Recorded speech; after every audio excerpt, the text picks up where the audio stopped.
Hey guys, welcome back to the channel. Whether you're here to compare apps, learn something new, or just stay updated, you're in the right place. Let's jump straight into it. Welcome back to the channel. On this one, we're diving into a hot 2025 comparison. Framer versus Hostinger, and helping you decide which one actually better for your website. Let's kick things off with Framer. Framer has become the go-to for designers and creators who want to build stunning website visually with zero code. In 2025, it's packed with smooth animation, lighting fast performance, building SEO tools, and real-time editing. It's especially ideal for portfolios, landing pages, and startups that care about looks and speeds.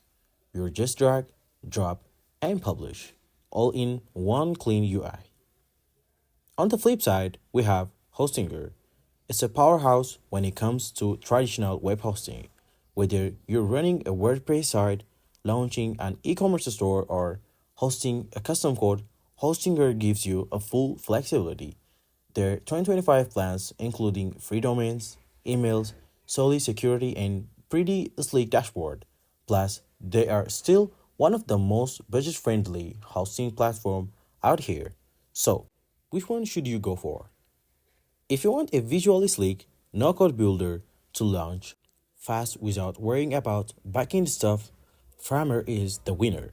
But if you need a full control, multiple sites, or want to scale something more complex over time, Hostinger might be your best bet.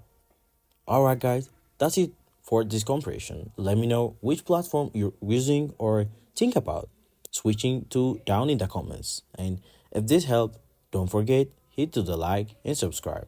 I'll see you in the next one.